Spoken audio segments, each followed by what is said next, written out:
Bubbles float due to the principles of buoyancy. When a bubble is formed, it is filled with air, which is less dense than the surrounding air. The surface tension of the soap film creates a thin, flexible shell around the air, allowing the bubble to remain intact while floating upwards. This buoyancy keeps the bubble aloft until external factors cause it to pop. Surface tension and bubble formation. The soap film of a bubble is made up of two layers of soap molecules, with water trapped in between. The surface tension in the soap film acts like a stretched membrane, allowing the bubble to form and hold its shape. This tension also helps the bubble maintain its spherical shape, which minimizes surface area and maximizes stability. Air pressure and buoyancy. A bubble floats because the air inside it has a higher pressure than the surrounding atmosphere, and the bubble is less dense than the air around it. This difference in pressure creates a force that pushes the bubble upwards, causing it to float. The floating continues until external forces, such as gravity or wind, disrupt the balance. The effect of wind on floating bubbles. Wind can significantly affect a bubble's ability to float. A gentle breeze can carry the bubble across the air, while a strong wind might cause it to pop. The movement of air can stretch the bubble's surface, weakening it and making it more vulnerable to popping. Wind also accelerates evaporation, which leads to the bubble shrinking and eventually bursting. The role of evaporation in popping. As a bubble floats, the water content in the soap film begins to evaporate, making the bubble thinner. This process weakens the film, and as it becomes thinner, it becomes more prone to breaking. When the soap film reaches a critical thickness, the bubble can no longer maintain its shape and pops. Impact of environmental factors on bubbles. Environmental factors such as humidity, temperature, and the presence of pollutants can also affect the longevity of bubbles. High humidity helps prevent rapid evaporation, allowing bubbles to last longer. On the other hand, dry conditions or pollutants in the air can accelerate the evaporation process, causing the bubble to pop sooner. Collision with objects leading to popping.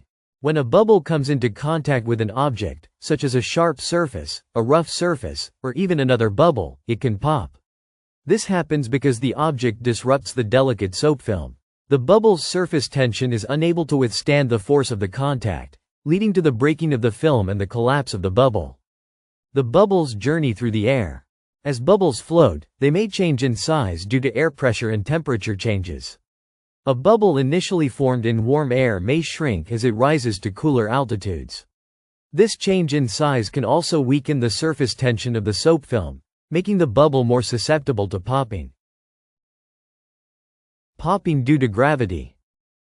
Eventually, gravity plays a role in the popping of bubbles. When a bubble becomes too large or its surface too thin, gravity may cause it to collapse.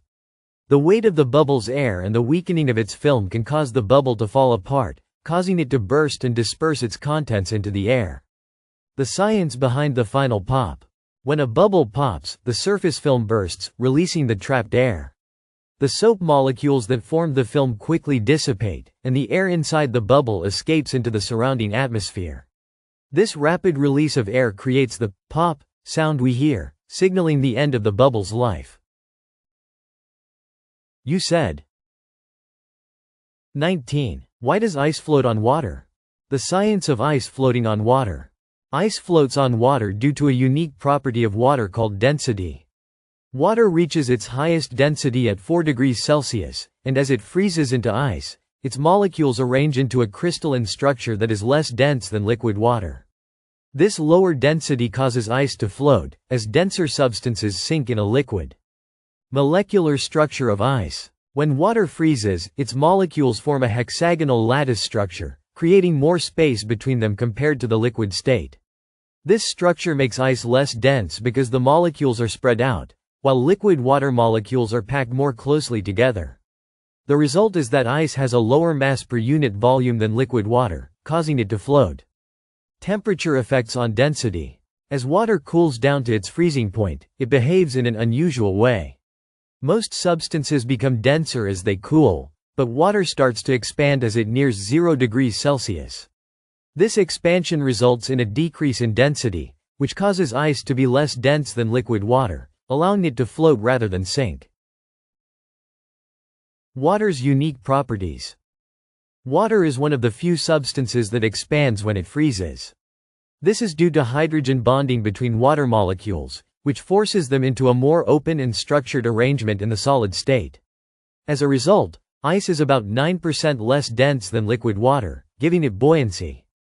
Why ice floats in oceans and lakes? In natural bodies of water like oceans and lakes, ice floats on the surface because of its lower density. This characteristic plays a crucial role in the Earth's climate, as the ice acts as an insulating layer. It helps regulate the temperature of the water below, preventing rapid temperature changes and protecting aquatic life during colder months. The role of hydrogen bonds in ice. Hydrogen bonds, which form between the hydrogen atoms of one water molecule and the oxygen atoms of another, are responsible for water's unique behavior. In ice, these bonds are arranged in a way that creates a rigid, open structure. This structure increases the volume of the ice, lowering its density and enabling it to float on liquid water. Ice and buoyancy. The principle of buoyancy explains why ice floats. When an object is less dense than the liquid it's placed in, it will float. Ice displaces a volume of water equal to its weight, but because it is less dense, it remains on the surface. The displaced water provides an upward force that keeps the ice afloat. The effect of pressure on ice. While ice generally floats on water, extreme pressure can cause it to sink. Under high pressure, such as at great depths in oceans or ice sheets, the structure of ice can change, making it denser. However, under normal conditions, ice remains buoyant on the surface. Impact on climate and ecosystems. Ice floating on water helps moderate temperatures in polar regions.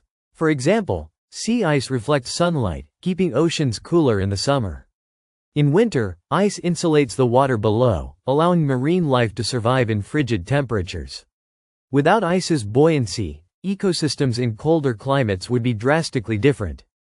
The importance of ice in daily life. Ice's ability to float on water is also crucial in everyday life. For example, when making ice cubes for drinks, the cubes float, making them easy to see and remove. This property also helps preserve cold temperatures in ice chests and coolers by keeping the ice on top of the contents, allowing it to last longer.